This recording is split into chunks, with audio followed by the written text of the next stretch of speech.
White House press secretary and the State Department spokeswoman both slam Israel, talk about poison. How does that make you feel? Well, it doesn't make me feel good, but I think the important thing is to get the facts right. I mean, start with the facts. Let us not mince words here. In the Middle East, America has no more important ally than Israel. Whether you like it or not, this is a relationship that must remain strong. And in recent months, the Obama administration has seemingly done everything they could to try and make Israel knuckle under to their way of thinking, and it has not gone well. With the GOP now coming into congressional power, what pressure must be exacted to bring this partnership back into line?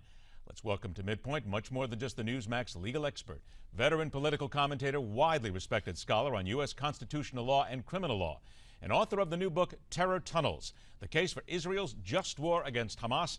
Alan Dershowitz joins us. Alan, it's a pleasure to have you on the show again. Thank you so much. Alan, let's get right to it. As far as Benjamin Netanyahu is concerned, the results of the midterm elections, I think it would be fair to say that he probably smiled, maybe smiled an awful lot, because certainly there's no love lost between he and President Obama at this time.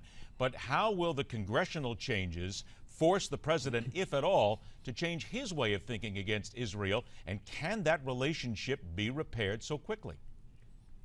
It can be, and it requires Congress to undertake its own constitutional responsibilities in foreign policy. Now, there's a myth out there that the president conducts foreign policy. That's nonsense. Anyone who just reads the Constitution sees that the framers of the Constitution divided the authority over foreign policy between the Congress and the president. Congress, under Article 1, has enormous foreign policy powers, and those include, for example, advising the president on his negotiations with Iran. The president does not have a free hand to make a deal with Iran. What he's thinking about making a deal may be a terrible deal. It may be kicking the can down the road just until the end of the Obama administration and allowing Iran to become a threshold nuclear power. Congress should not allow that to happen. It has the authority to maintain sanctions, to increase sanctions, and to force the president to negotiate with Congress over his negotiations with Iran, and Congress should be doing that. It has the full constitutional authority to do that. How do they then force that forward? You understand this much better than a lot of people do here, because there's a number of articles that I've read in the last 24 hours that say basically it is, and they go against what you said. I'm going to go with you on this. They say U.S. policy vis-a-vis Israel, the Palestinian conflict, depends first and foremost on the president and not Congress. So what are those actions they can take? That's just wrong. That's just wrong. Foreign aid has to originate with Congress. Even treaties have to be ratified by 2/3 of the Senate.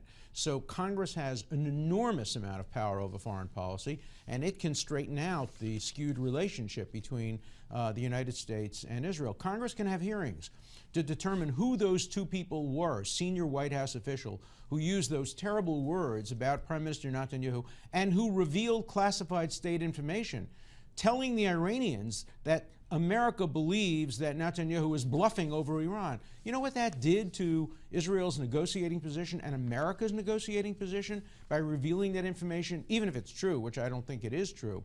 Congress has authority to summon those two people, to summon members of the executive, find out who it was who made those statements.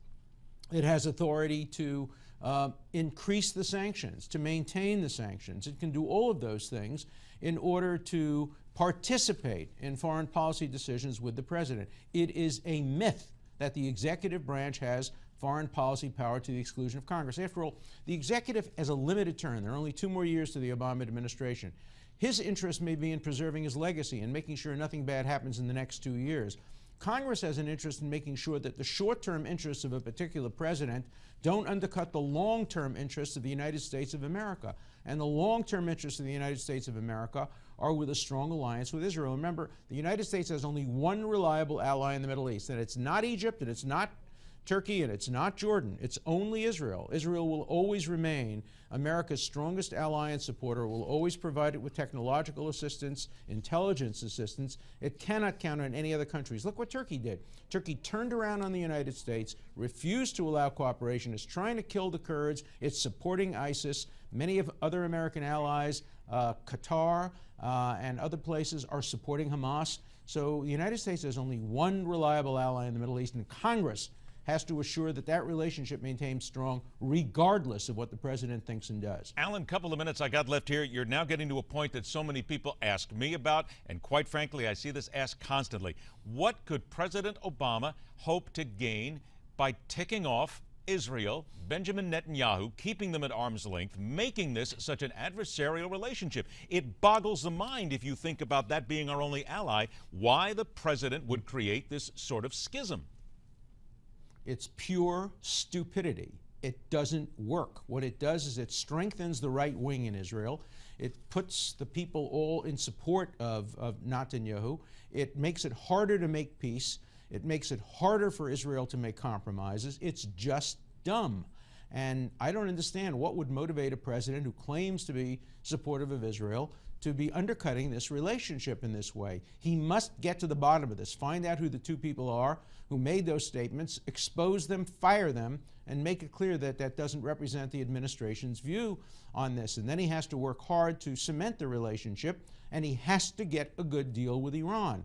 A bad deal with Iran will only result in worse problems 2, 3, 5 years down the line. And President Obama will be remembered as the Neville Chamberlain of the 21st century if his actions during his administration allow Iran to develop nuclear weapons, which the president himself admits would be a game changer. So Congress has to play an active role in preventing this administration from making a dreadful mistake in relation to Iran. I got about 45 seconds left here. If indeed the Congress is not able to do anything, would it be your opinion then that President Obama could be the American president that would lead directly to the destruction of Israel? No, I don't think so. I think Israel has the ability to defend itself, but this president could cause great conflict in the Middle East if he makes a big deal, a bad deal, over Iran, or if he weakens Israel's negotiating position, or he weakens the possibility of a two-state solution.